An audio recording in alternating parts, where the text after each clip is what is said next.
శ్రీ సాయి సచ్చరిత్రే నమః.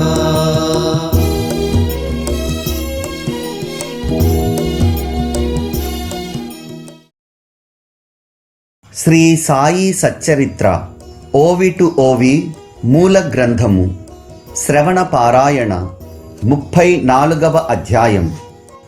శ్రీ గణేశాయ నమః.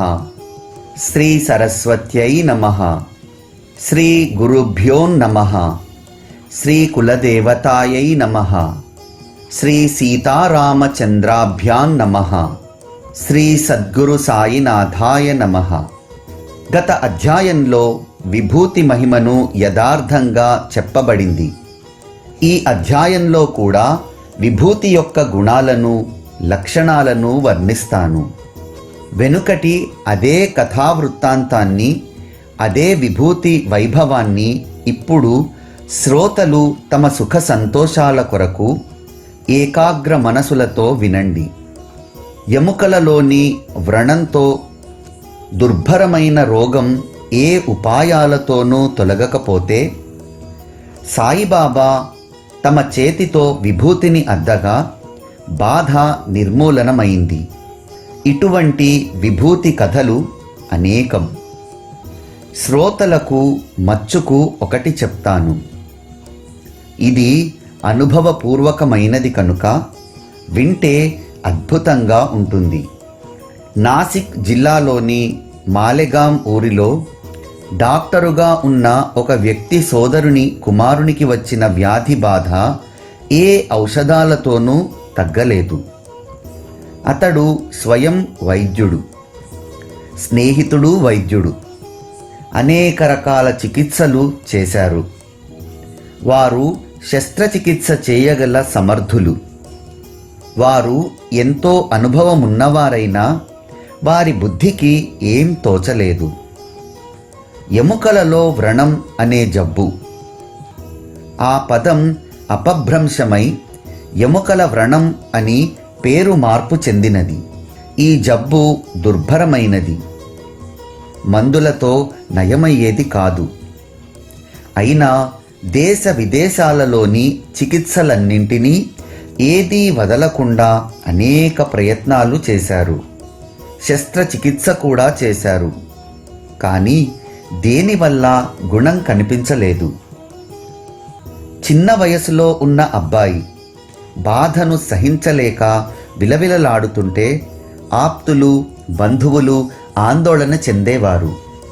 ప్రయత్నాలన్నీ పరాకాష్ఠనందుకున్నాయి. అయినా వ్యాధి ఏ కాస్తైనా తగ్గలేదు. ఆప్తులు, మిత్రులు, బంధువులు దేవతలను ఆరాధించమని అతనికి సలహా ఇచ్చారు. దేవీ దేవతలు గాని, కులదేవత గాని ఎవరూ కూడా సహాయపడలేదు. సిరిడి గ్రామంలో అవలియా ఉన్నారన్న వార్త వారి చెవికి సోకింది. వారు సిరిడిలోని సత్పురుష శ్రేష్ఠులు. యోగీశ్వరులైన సాయి మహారాజు కేవలం దర్శనంతో వ్యాధిని తొలగిస్తారని విన్నారు. అబ్బాయి తల్లిదండ్రులకు సాయిని సందర్శించుకోవాలని కోరిక కలిగింది. భగవంతుని తలుచుకుని ఈ ప్రయత్నం కూడా చేయాలని నిశ్చయించుకున్నారు. వారు గొప్ప మహాత్ములు. వారి చేత్తో విభూతిని రాస్తే భయంకరమైన వ్యాధి అయినా నశించిపోతుందని ప్రజలు అనుకుంటారు. వెళ్ళి మన అనుభవాన్ని తెలుసుకోవడంలో నష్టమేముంది? వెళ్ళి వారి పాదాలకు వందనం చేసి చివరి ప్రయత్నం కూడా చేద్దాం. దానివల్లనైనా ఈ అపాయం తొలగవచ్చు. ఇది ఒక్కటే తరుణోపాయం అని తలచి అబ్బాయి తల్లిదండ్రులు సాయి దర్శనానికి ఆతురతతో గబగబా బయలుదేరి సిరిడి చేరారు. వెంటనే బాబా దర్శనం చేసుకుని వారి చరణాలకు సాష్టాంగ వందనం చేశారు. అబ్బాయి యొక్క బాధను గురించి చెప్పి వారి ఎదుట నిలబడ్డారు. చేతులు జోడించి దీనంగా దుఃఖపూరితంగా బాబాకు విన్నవించారు. వ్యాధితో బాధపడుతున్న ఈ బాలుడి బాధను మేము చూడలేకుండా ఉన్నాం. ఏం చేయాలో తెలియటం లేదు. వ్యాధి నయమవుతుందన్న ఆశ కనిపించటం లేదు. పుత్రుని బాధను చూసి మేము బాగా కృంగిపోయాం. సాయి సమర్థ, మీ అభయ హస్తాన్ని ఇతని శిరసుపై ఉంచి బాధను తొలగించండి. మీ మహిమను విని మేము ఇక్కడికి వచ్చి అనన్య భక్తితో మీ శరణుజొచ్చాం. ఇతనికి ప్రాణదానం చేయండి అని వేడుకున్నారు. అప్పుడు కరుణామయులైన సాయి వారికి ధైర్యాన్ని కలుగజేశారు. ఈ మసీదును ఆశ్రయించిన వారికి కల్పాంతంలో కూడా దుర్గతి కలుగదు. ఇప్పుడు మీరు నిశ్చింతగా ఉండండి. విభూతిని తీసుకుని వ్రణంపై అద్దండి. 8 రోజులలో బాధ తగ్గిపోతుంది. దేవునిపై విశ్వాసం ఉంచండి. ఇది మసీదు కాదు, ద్వారావతి. ఇక్కడ కాలు మోపిన వారు వెంటనే ఆరోగ్యాన్ని, క్షేమాన్ని పొందుతారు. ఇది మీకు కూడా అనుభవమవుతుంది. ఇక్కడకు వచ్చి బాగు కాకపోవడం త్రికాలాల్లో కూడా జరగదు. ఈ మసీదు మెట్లెక్కిన వారి లక్ష్యం నెరవేరినట్లే అని తెలుసుకోండి. ఆ తరువాత బాబా ఆజ్ఞానుసారం బాధపడుతున్న బాలుని బాబా ఎదుట కూర్చుండబెట్టారు. బాబా అతని పాదంపై చేత్తో నిమిరి అతనిపై కృపాదృష్టిని ప్రసరించారు. అది కేవలం శారీరకమైన బాధ, మానసిక వ్యధ అయినా లేక దైవయోగం వలన వచ్చిన బాధైనా సరే బాబా దర్శనంతో నిర్మూలనమైపోతుంది. సాయిబాబా వదనాన్ని చూస్తే చాలు, దుఃఖమంతా తక్షణం నశించిపోతుంది. వారి వచనామృతాన్ని సేవిస్తే రోగికి పరమసుఖం కలుగుతుంది. ఆ తరువాత వారు షిరిడీలో 4 రోజుల వరకు ఉన్నారు. వ్యాధి నయమవటంతో వారికి సాయి చరణాలయందు విశ్వాసం కూడా కుదిరింది. అప్పుడు ఆ ముగ్గురు బాబా యొక్క పూర్తి అనుమతితో మనసుల నిండా ఆనందంతో సంతృప్తిగా తమ ఊరికి తిరిగి వెళ్ళారు. ఇదేం చిన్న చమత్కారమా?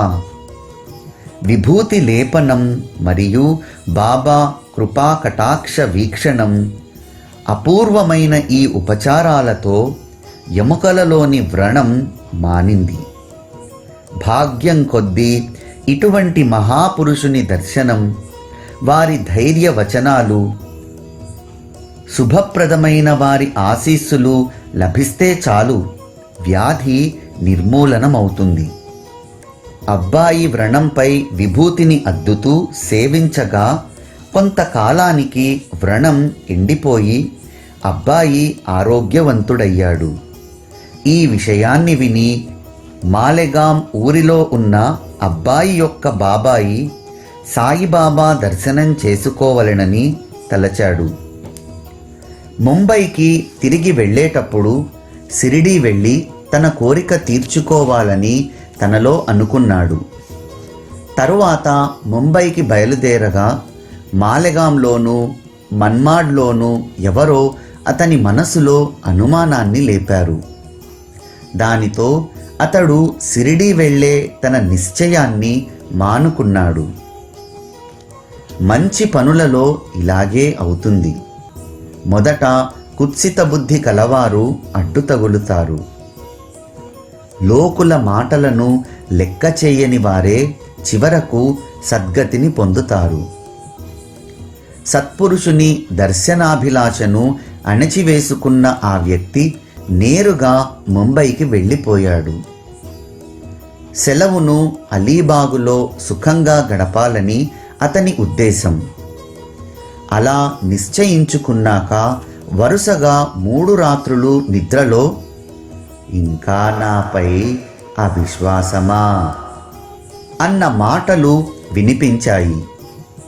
వరుసగా విన్న ఆ శరీరవాణికి డాక్టరు ఆశ్చర్యపోయాడు. ఆ మాటలు నిజమనిపించాయి. అతడు షిరిడీ ప్రయాణానికి నిశ్చయించుకున్నాడు. కానీ ఒక రోగికి టైఫాయిడ్ జ్వరం ఉండటం వలన ఆ డాక్టర్ యొక్క చికిత్స అతనికి అవసరమైనందున ఆ రోగికి నయమైన వెంటనే షిరిడీకి బయలుదేరాలని అనుకున్నాడు. కానీ ఆ జ్వరం చాలా తీవ్రంగా ఉండి ఎలాంటి చికిత్సకు గుణం కాలేదు. జ్వరం కాస్తైనా తగ్గలేదు. అందువలన ప్రయాణం వెంటనే కుదరలేదు. అప్పుడు అతడు మనసులో, ఈరోజు రోగికి జ్వరం తగ్గితే నేను క్షణం ఆలస్యం చేయకుండా రేపు షిరిడీకి ప్రయాణం అవుతానని నిశ్చయించుకున్నాడు. అలా దృఢంగా సంకల్పించుకోగా 2-3 గంటలకే జ్వరం తగ్గింది. డాక్టరు సంకల్పం ఫలించి షిరిడీ బయలుదేరాడు. తను తలచినట్లు షిరిడీకి వెళ్ళి భక్తిగా బాబా పాదాలకు వందనం చేశాడు. బాబా కూడా అతని మనసులోని అనుభవాలను దృఢపరచి తమ సేవయందు అతనిని ధ్యానమగ్నులని చేశారు. తమ అభయహస్తాన్ని అతని శిరస్సుపై ఉంచి ఆశీర్వదించి విభూతి ప్రసాదాన్ని ఇచ్చారు. డాక్టరు సాయి యొక్క అమోఘమైన మహిమను గని ఆశ్చర్యపడ్డాడు. అక్కడ 4 రోజులుండి ఆనందంగా తిరిగి వెళ్ళిపోయారు. 15 రోజులు గడవకముందే అతనికి ప్రమోషను వచ్చి వైజాపూర్కి వెళ్ళాడు. అబ్బాయికి ఎముకలలో వ్రణం కారణంగా సాయి యొక్క దర్శన భాగ్యం కలిగి వారి చరణాలయందు ప్రేమ కుదిరింది. అలా అతడు శాశ్వతమైన సుఖాన్ని కూడబెట్టుకున్నాడు. ఒకసారి ఇలాగే డాక్టరు పిళ్ళే నారు కురుపుతో బాధతో వ్యాకులపడ్డాడు. ఒకటిపై ఒకటి 7 కురుపులు లేవగా అతనికి చాలా దుఃఖం కలిగింది. బాబాపై అతనికి చాలా ప్రేమ. బాబా అతనిని బాపూ అని ముద్దు పేరుతో పిలిచేవారు. రోజు ఎంతో ప్రేమగా బాపు యొక్క యోగక్షేమాలను అడిగేవారు. ఉదయం సాయంత్రం మసీదు కటకటాల వద్ద బాపు కూర్చునేవాడు. బాబా అతనితో చాలా సమయం గడిపేవారు. ఇద్దరూ పరస్పరం హాయిగా ముచ్చటించుకునేవారు. బాబా చిల్లుం పీల్చేటప్పుడు బావు ఉండాలి. బీడీ కాల్చేటప్పుడు బావు ఉండాలి. ఏ విషయమైనా నిర్ణయించేటప్పుడు బావు ఉండాలి. అతడు దగ్గర లేకపోతే బాబాకు అసలు తోచేది కాదు. అలా ఉండేది అతని కథ. నారుకురుపు బాధను భరించలేక బావు అత్యంత నిరుత్సాహంతో దుఃఖంతో మంచం పట్టాడు. ఇటువంటి దారుణమైన పరిస్థితిలో కూడా నోరారా సాయినామ స్మరణ చేసేవాడు. ఈ బాధ ఇక చాలు బాబు, ఈ యాతన కంటే మరణం మేలని సాయికి శరణు వేడుకునేవాడు. నా ఈ శరీరం పైన ఈ వ్రణాలు ఇంకా ఎంతకాలం?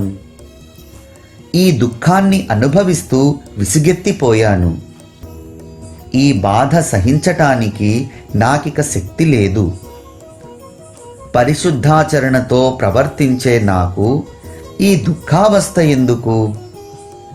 నేనెన్నడూ దుష్కర్మలు చేయలేదే. నా తలపై ఈ పాపమెందుకు?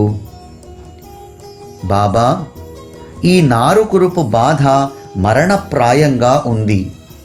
ఇంక నేనీ బాధను భరించలేను. ఇంతకంటే చావు వచ్చినా పర్వాలేదు. ఈ బాధను తరువాతి జన్మలో అనుభవిస్తాను. ప్రారబ్ధ కర్మను ఎప్పుడూ తప్పించుకోలేం. దీనిని అనుభవించకుండా ఉండే మరో దారి లేదు. దీనికోసం మరో జన్మనెత్తాలి. మందమతినైన నాకిది తెలుసు. 10 జన్మలనైనా సరే ఎత్తి సంతోషంగా ఈ నా కర్మను అనుభవిస్తాను. ఈ జన్మను ఇంతటితో చాలించేలా నన్ను అనుగ్రహించండి. ఈ జన్మలో జీవించినది చాలు. ఈ జీవితం నుండి నన్ను విముక్తుణ్ణి చేయండి. ఇక నాకీ కష్టాలు వద్దు. ఇదే నేను మిమ్మల్ని వేడుకోవటం అని సాయికి కబురు పంపాడు. పిళ్ళే ప్రార్థనను విని సిద్ధపురుషులైన సాయి మహారాజు అంతఃకరణం కరగిపోయి కరుణ ఉప్పొంగింది. వారు డాక్టరు పిళ్ళేను శాంతింపచేయటానికి కురిపించిన కరుణామృతాన్ని సేవించండి. భక్తుల కోరికలను తీర్చే కల్పద్రుమమైన బాబా పిళ్ళే యొక్క పరమ దుఃఖావస్థను గని అతని బాధను ఉపశమింపచేయటానికి ఉపాయం పన్నారు. బాబా విషయాన్ని విని పిళ్ళే యొక్క కబురును తెచ్చిన దీక్షితునితో, నువ్వు నిర్భయంగా ఉండు అని అతనితో చెప్పు. 10 జన్మల వరకు ఎందుకు, మొత్తం 10 రోజులు అనుభవిస్తే చాలు. పరస్పరం కలిసి పంచుకుని అనుభవిద్దామని అతనితో చెప్పు అని అన్నారు.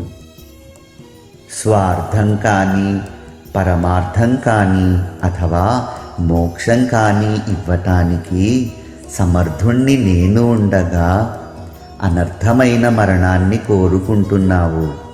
ఇదేనా నీ పురుషార్థం? అతనిని లేపి ఎవరి వీపుపైననో మోసుకుని తీసుకుని రండి. ఈ కర్మ భోగాన్ని ఓర్పుతో అనుభవించాలి కానీ భయంతో బెంబేలు పడవద్దను అని చెప్పారు. వెంటనే అటువంటి స్థితిలో డాక్టరు పిళ్ళేను మసీదుకు తీసుకుని వచ్చారు. బాబా తమ వెనుకనున్న తలగడను తీసి తమ చేత్తో అతనికి ఇచ్చారు. తమకు కుడివైపు ఫకీరు బాబా కూర్చునే చోట తలగడను ఉంచి, దీనికి ఆనుకుని ఊరికే కూర్చో, అనవసరమైన చింత పెట్టుకోకు, కాళ్ళు బాగా చాపుకో, దానివల్ల నీకు హాయిగా ఉంటుంది. చేసుకున్న కర్మ అనుభవించకుండా ముగిసిపోదు. ఈ ఉపాయం తప్ప మరో దారి లేదు. ఇష్టాయిష్టాలు, సుఖదుఖాలు, అమృతం లేదా విషం, ఈ ద్వంద్వాలు సంచిత కర్మానుసారం ప్రవాహం వలె వచ్చి పడతాయి. వీని కోసం ఆనందించకూడదు, దుఃఖించకూడదు. కర్మానుసారం వచ్చిన వానిని సహనంతో అనుభవించాలి. అల్లా మాలిక్, జగద్రక్షకుడు, ఎల్లప్పుడూ అతని స్మరణలో ఉండాలి. అన్ని బాధ్యతలను వారే చూసుకుంటారు. తనువు, మనసు, ధనం, వాక్కులతో సహా వారి చరణాలను ఆశ్రయించాలి.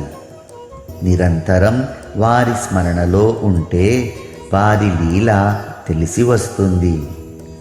అప్పుడు డాక్టరు పిళ్ళే బాబాతో నానాసాహెబు చందోర్కరు నారు కురుపు పైన పట్టీ కట్టాడు.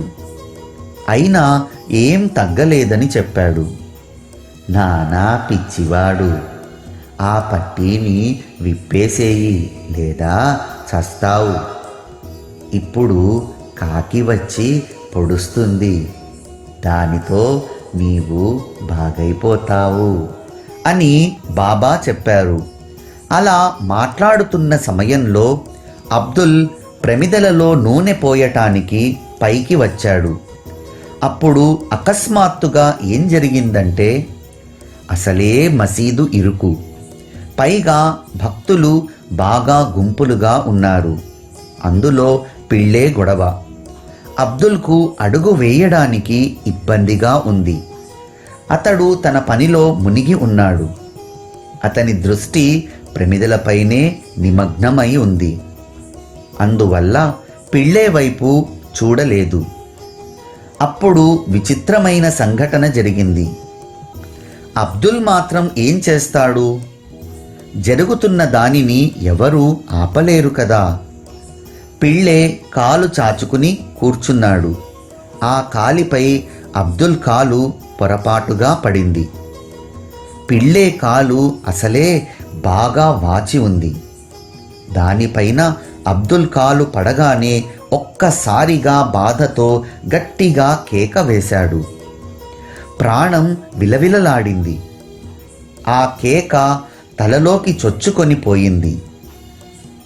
బద్ధాంజలుడై బాబాతో దీనంగా మొరపెట్టుకోసాగాడు. దానిని వినండి. నారు కురుపులు పగిలి చీము కారసాగింది. పిళ్ళే చాలా బాధపడ్డాడు. ఒకవైపు ఏడుస్తూ ఒకవైపు పాడసాగాడు. కరంకర్ మేరే హాల్ పర్ తూ కరీం, తేరా నామ్ రెహమాన్ హై ఔర్ రహీం, తూ హీ దోనో अलंग का सुल्तान है, जहां में नुमाया तेरी शान है, फना होने वाला है सब कारोबार, रहमान नूर तेरा सदा आश्कार, तू आशिक का सदा मददगार है, దయామయ నీ పేరు కరుణామూర్తి, నా స్థితిని గని నన్ను కరుణించు. రెండు ప్రపంచాలకు నీవే మహారాజువి. నీ మహిమ ప్రపంచంలో వ్యాపించి ఉంది. ప్రపంచ వ్యవహారాలన్నీ ముగిసిపోయినా నీ మహిమ శాశ్వతంగా ఉంటుంది. నీవు ఎల్లప్పుడూ భక్తులకు సహాయకారివి. పిళ్ళే కాలిపోటు ఆగి ఆగి వస్తుంది. అతని ప్రాణం వికలమైపోయింది. బాగా నీరసపడిపోయాడు. అదంతా సాయిబాబా యొక్క లీల అని అర్థమైంది. చూసారా, బాపు బాగైపోయి పాడసాగాడు అని బాబా అన్నారు. పిళ్ళే బాబాను ఇంకా ఆ కాకి వచ్చి పొడుస్తుందా అని ప్రశ్నించాడు. అప్పుడు బాబా, నువ్వు వెళ్ళి వాడాలో సుఖంగా పడి ఉండు. ఇప్పుడు ఇక కాకి పొడవటానికి మరలా రాదు. ఇప్పుడు అదేగా వచ్చి వెళ్ళింది, అదేగా నీ కాలు త్రొక్కింది, అదే పొడిచి పారిపోయింది, నీ నారకురుపును మట్టు పెట్టింది. ఎక్కడి కాకి, ఎక్కడి కథ? అబ్దుల్ రూపంలో కాకిని ప్రకటన చేసి బాబా జరగవలసిన దానిని తమ సమక్షంలో జరిపించారు. అలా తమ మాటను నిజం చేశారు. అది మాట కాదు, బ్రహ్మలిఖితం. కర్మను కూడా అడ్డగించగలరు.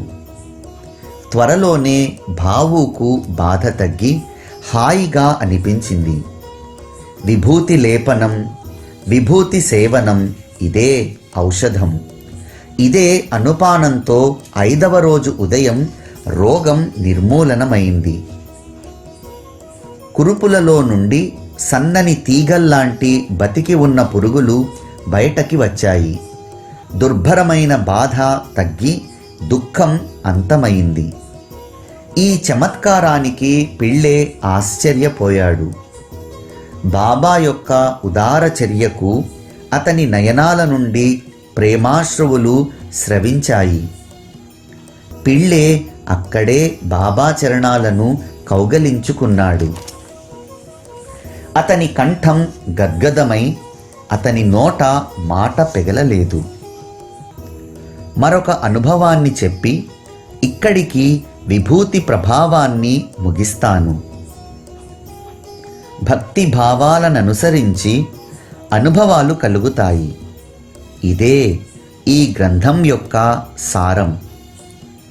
ఒకసారి మాధవరావు యొక్క తమ్మునికి కష్టం వచ్చినప్పుడు విభూతితో అతని ఆపద తొలగింది. ఇటువంటి విభూతి ప్రభావాన్ని నేనెంతని వర్ణించను. గ్రంథి జ్వరం మొదలగు అన్ని రోగాలకు అటువంటి అత్యంత ఉత్కృష్టమైన ఔషధం మరొకటి లేదు. సాపుల్ విహీరు వద్ద ఉన్నప్పుడు బాపాజీ భార్యకు జ్వరం వచ్చింది. ఆమె తొడపై గడ్డరాగా బాపాజీ చాలా ఆందోళన పడ్డాడు. భయంకరమైన రాత్రి సమయంలో భార్య ఆవేదనను చూసి బాపాజీ భయపడిపోయాడు. అతని ధైర్యం సడలిపోయింది. ఆ రాత్రికి రాత్రి భయంతో వణికిపోతూ పరుగున షిరిడీకి వచ్చి అన్నతో వృత్తాంతాన్నంతా చెప్పాడు. 2 గడ్డలు లేచాయి. ఆమె జ్వరంతో కాలిపోతూ ఉంది. చాలా బాధపడుతూ ఉంది. నాకు మంచి లక్షణాలేవీ కనిపించటం లేదు.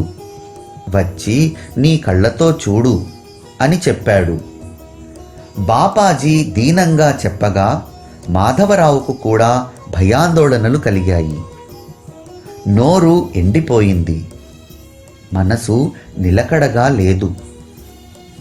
మాధవరావు తెలివిగలవాడు కనుక గడ్డలు అనగానే అతనికి విషయం అర్థమై అదురు పుట్టింది. గ్రంథి జ్వరం అంటే ప్లేగు ప్రాణాంతకమని అందరికీ తెలిసిందే. శుభకార్యమైన అశుభకార్యమైన మంచి పని అయినా చెడు పని అయినా ముందు సాయిబాబాను సంప్రదించటం షిరిడీలో పరిపాటి. భక్తుల కష్టాలను తొలగించేది వారే కనుక వారు చెప్పినట్లు ఆచరించటం అలవాటు. అటువంటి ఎన్ని అనుభవాలను వర్ణించగలం. ఆ పద్ధతిని అనుసరించి మాధవరావు ముందుగా బాబాకు సాదరంగా సాష్టాంగ నమస్కారం చేసి, జయ జయ సాయినాథ, అనాథులమైన మమ్ము అనుగ్రహించండి. ఇప్పుడు ఈ కష్టం ఎందుకు? లేని చింత పుట్టుకొని వచ్చింది. మిమ్ము కాక వెళ్ళి వేరే ఎవరిని యాచించను?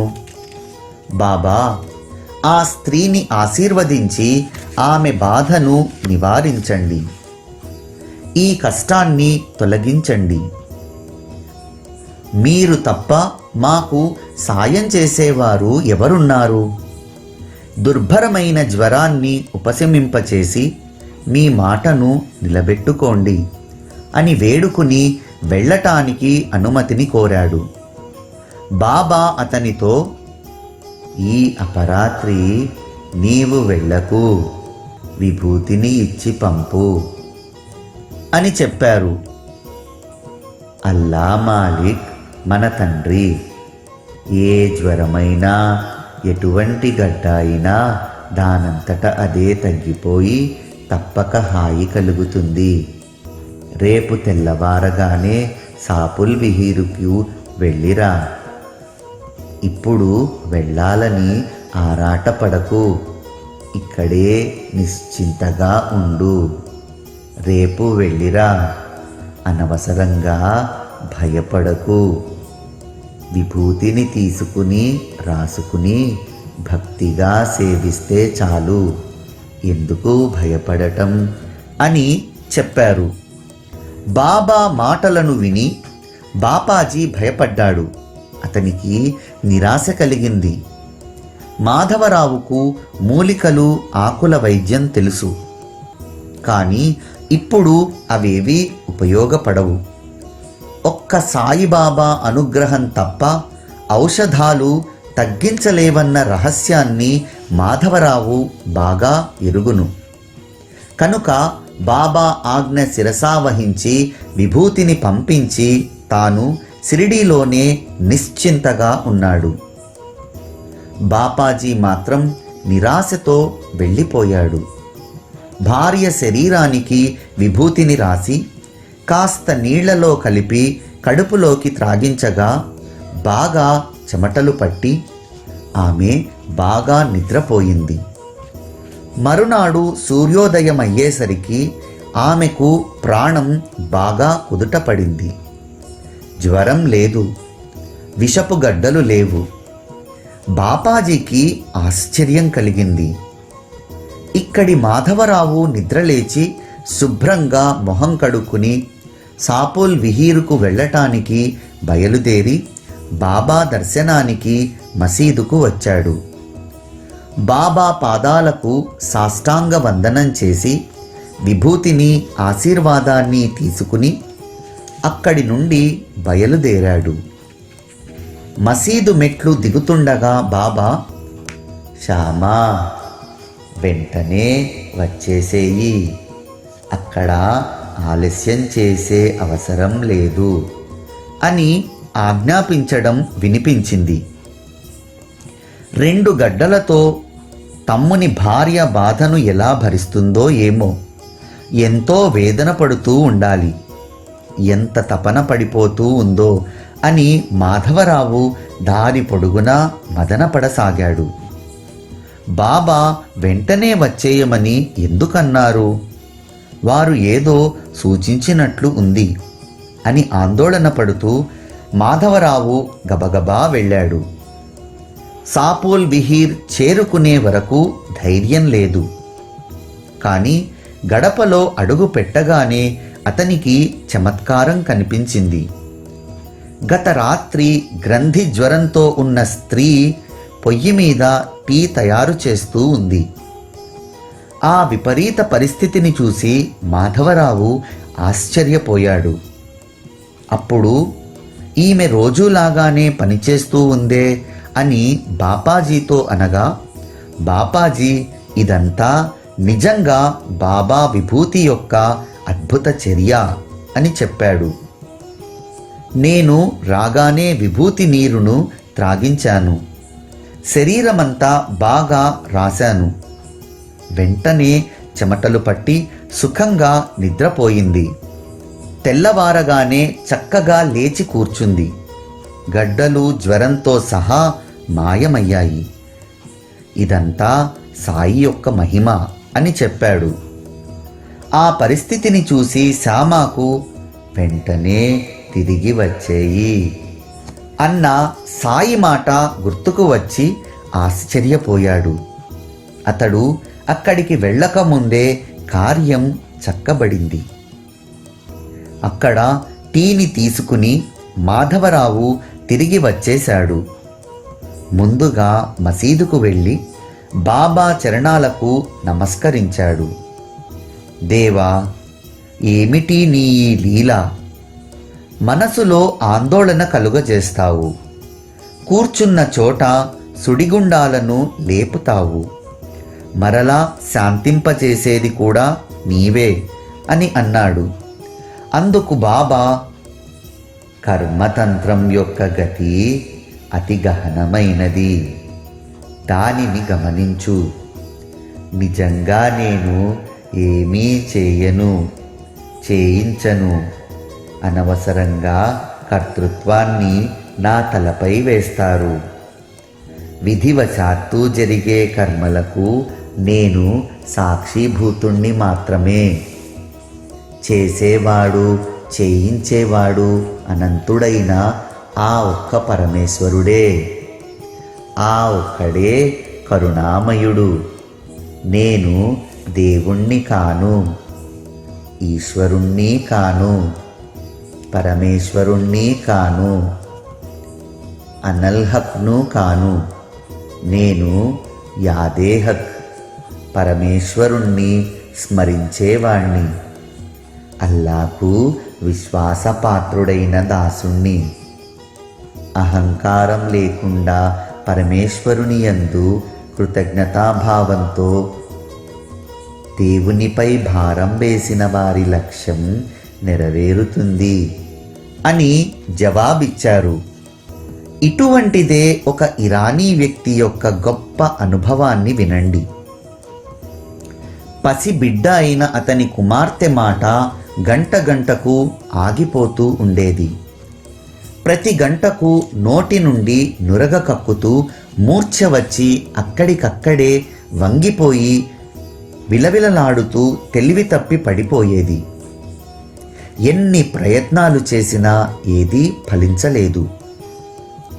అతని మిత్రుడు అతనికి విభూతి యొక్క మహిమను గూర్చి వర్ణించి, రామబాణం వంటి ఇటువంటి విచిత్రమైన ఔషధం ఎక్కడా ఉండదు. ఇక ఏమీ ఆలస్యం చేయకుండా పార్లేకు వెళ్ళి దీక్షితుని విభూతి ఇమ్మని అడుగు. అతని వద్ద ఉంటుంది, సంతోషంగా ఇస్తాడు. రోజు భక్తి శ్రద్ధలతో సాయిబాబాను స్మరించుకుని ఆ విభూతిని కొంచెం త్రాగిస్తే మూర్ఛపోయి జబ్బు నయమవుతుందని చెప్పాడు. అట్లే ఆ వ్యక్తి దీక్షితుని వద్ద నుండి విభూతిని అడిగి తెచ్చి నిత్యం నియమంగా ఆ అమ్మాయికి త్రాగించగా ఆమె ఆరోగ్యం కుదుటపడింది. అలా గంట గంటకు గాబరా పెడుతున్న మూర్ఛబాధ విభూతితో వెంటనే ఉపశమించి 7 గంటలకు వచ్చేది. కొంతకాలానికి జబ్బు పూర్తిగా నయమైంది. హార్ద్యా దగ్గర ఒక గ్రామంలో వృద్ధుడైన ఒక గృహస్థుడుండేవాడు. అతడు మూత్రపిండంలోని రాళ్ల వ్యాధితో చాలా బాధపడ్డాడు. ఈ వ్యాధి శస్త్రచికిత్సతో తప్ప వేరే విధంగా నివారణ అవదు కనుక ఎవరైనా శస్త్రచికిత్స ప్రవీణుని చూసుకో అని జనం చెప్పారు. ఏం చేయాలో తోచక రోగి చాలా దుఃఖిస్తూ ఉండేవాడు. బాధను భరించలేక రోగి శరీరం కృశించిపోయి మరణానికి దగ్గరయ్యాడు.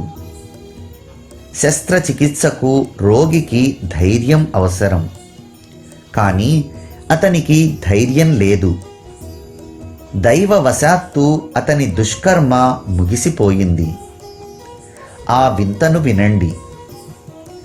ఇక్కడిలా ఉండగా సాయిబాబా భక్తుడైన ఆ ఊరి ఇనాందారు ఊరికి వచ్చాడు. అతని వద్ద బాబా విభూతి ఎప్పుడూ ఉంటుందని అందరికీ తెలుసు.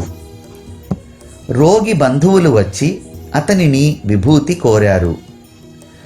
ఆ ఇనాందారు విభూతిని ఇవ్వగా దానిని కుమారుడు నీటిలో కలిపి తండ్రికి త్రాగించాడు. అంతే, 5 నిమిషాలు గడిచాయో లేదో విచిత్రం జరిగింది.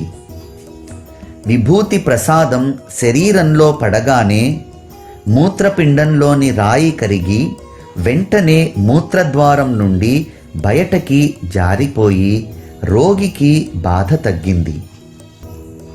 ముంబై పట్టణంలోని ప్రభు కాయస్థ జాతికి చెందిన ఒక గృహస్థుడు ఉండేవాడు. అతని భార్య ప్రసవ సమయంలో ప్రతిసారి బాధపడుతూ ఉండేది. ఎన్ని ప్రయత్నాలు ఉపాయాలు చేసినా ఏ ఒక్కటి ఉపయోగపడలేదు. ఆ స్త్రీ ప్రాణం పోతున్నట్లుగా తప్పించిపోతుండేది. అక్కడ శ్రీరామ మారుతి అన్న పేరుతో బాగా ప్రసిద్ధి చెందిన సాయి భక్తుడు ఒకడుండేవాడు. అతని సలహాతో ఈ గృహస్థుడు షిరిడీకి బయలుదేరాడు. ప్రసవ సమయం వచ్చినప్పుడు దంపతులు ఇద్దరూ దిగులు పడేవారు. షిరిడీలో అయితే నిర్భయంగా ఉండవచ్చు అని ఒకసారి వారు నిర్ణయించుకున్నారు. జరగవలసినది ఏదో జరగని, అయితే అది బాబా సన్నిధిలో జరగని అని బాబా వద్ద ఉండాలని దృఢ సంకల్పం చేసుకుని షిరిడీకి వచ్చి ఉన్నారు. అలా ఆ దంపతులు షిరిడీలో ఎన్నో నెలలు ఉన్నారు. సాయిబాబా సాంగత్యం, పూజలు, అర్చనలు ఆ దంపతులకు ఆనందాన్ని కలిగించాయి. కొంతకాలం గడిచాక ప్రసవ సమయం సమీపించింది. ఆ కష్టం ఎలా తొలగుతుందా అని వారికి దిగులు పట్టుకుంది. అట్లే కొన్ని రోజులయ్యాక ప్రసవించే రోజు వచ్చింది. ఆ స్త్రీ గర్భాశయ ద్వారం మూసుకుని పోవటంతో అందరికీ చింత పట్టుకుంది. ఆ స్త్రీకి ప్రసవ వేదన. ఏం చేయాలో ఎవరికి ఏం తోచలేదు. అందరూ బాబాను నోరారా ప్రార్థించసాగారు. వారు కాక మరెవరు కరుణిస్తారు? పొరుగింటి స్త్రీలు పరిగెత్తుకుని వచ్చారు. ఒక స్త్రీ బాబాను స్తుతిస్తూ గ్లాసులోని నీటిలో విభూతిని కలిపి ఆమెకు త్రాగించింది. 5 నిమిషాలు గడిచాయో లేదో స్త్రీ ప్రసవ వేదన నుండి బయటపడింది. అయితే ఆమె గర్భంలోనే బిడ్డ ప్రాణం పోయింది. అది గర్భస్థ శిశువు ప్రారబ్ధం. ఆమెకు మరలా గర్భం కలుగుతుంది. కానీ ఆ స్త్రీ ప్రసవ భయం నుండి బయటపడి సుఖంగా ఉంది. ఆమె ఏ బాధ లేకుండా ప్రసవించింది. పెద్ద గండం గడిచిపోయింది. చింత తీరింది. జన్మనిచ్చిన బాబాకు రుణపడింది. తరువాతి అధ్యాయం ఇంతకంటే మధురమైనది. దీనిని విన్న శ్రోతల కోరిక తీరుతుంది. ఎక్కువగా కుతూహలం చూపే దురలవాటు తొలగిపోయి భక్తి నాటుకుంటుంది. మాది నిరాకార ఉపాసన. మేము ఎవరికి శిరసు వంచము, దక్షిణ వగైరాలను ఇవ్వం. అలా అయితేనే నేను సాయి దర్శనానికి వస్తాను అని బాగా నిశ్చయించుకుని బాబాను చూడగానే శరీరాన్ని వారి పాదాలపై పడవేసి దక్షిణను కూడా సమర్పించటం చమత్కారం కదూ. విభూతి యొక్క అపూర్వ మహిమ, నేవాస్కర్ యొక్క భక్తి ప్రేమలు, అతడు పాముకు పాలు త్రాగించడం, గృహస్థు ధర్మాన్ని పాటించడం, ఇటువంటి ఉత్తమమైన కథలను వింటే భక్తి ప్రేమలు కలిగి ప్రాపంచిక దుఃఖాలు ఉపశమిస్తాయి. ఇంతకంటే పరమసుఖం ఏముంటుంది? హేమాడ్ సాయి చరణాలకు ప్రణమిల్లి శ్రోతలకు ఈ సచ్చరిత శ్రవణంలో ప్రేమను కలిగించమని వేడుకుంటున్నాడు. స్వస్తి శ్రీ సంత సజ్జన ప్రేరితము భక్త హేమాడ్ పంత్ విరచితము అయిన శ్రీ సాయి సమర్థ సచ్చరితంలో విభూతి మహిమ అను 34వ అధ్యాయం సంపూర్ణం. శ్రీ సద్గురు సాయినాథార్పణమస్తు. శుభం భవతు. ఓం శ్రీ సాయి సచ్చరితరే నమః.